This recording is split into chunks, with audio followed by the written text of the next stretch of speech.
a lethality rate of up to 400 yards, the 22 long rifle is by far one of the best weapons to have in a survival situation. 22 long rifles are cheap, convenient, and come in a variety of styles and shapes. From your Ruger 1022 takedowns to your JC Higgins bolt actions. Naturally, I recommend the bolt action because of, again, the less moving parts, better in the field, better in a survival situation, bushcraft, what might you be using it for. As well as I would recommend the wood grain. Wood grain is going to be a lot more sturdy, more durable when it comes to the weather conditions. If you're in an area that gets a lot of rain, gets a lot of moisture, precipitation.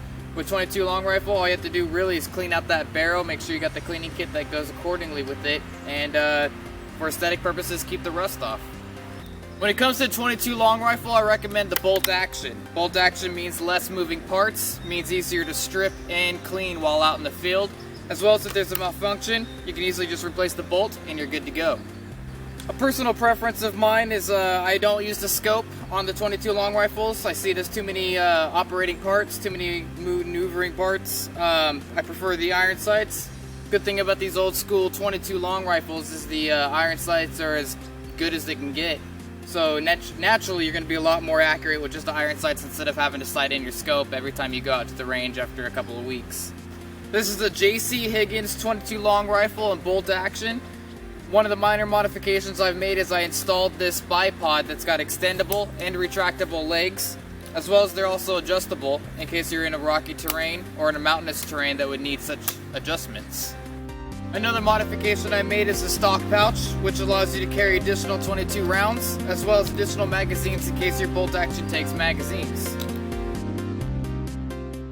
Factors to consider when it comes to the 22 long rifle is the fact that you can take down almost anything, whether it could be small game or slightly larger game. It has been done in the past. You can find stories on YouTube where people have taken down full game deer with the 22 long rifle. The well shot placement straight to the head, something like that. If you're aiming at the body of a deer, it's not likely you're going to take one down, but again, with well shot placement, you will most likely succeed in a starving situation.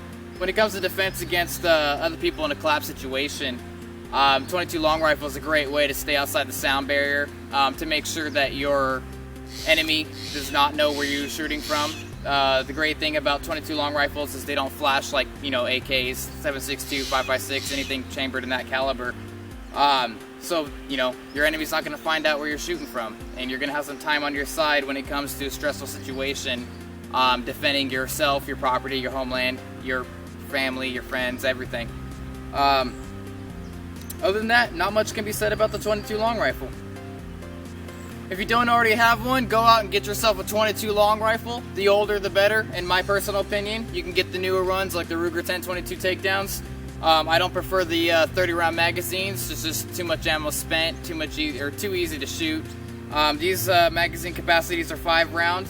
The fact that it's a bolt action makes every shot a little bit more worth it. You're not going to find yourself shooting up all your ammo. And get one while you can.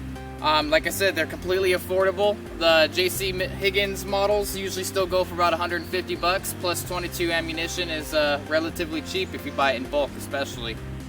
If you like what you see, give this video a subscribe and a like, and give me some of your thoughts in the comments.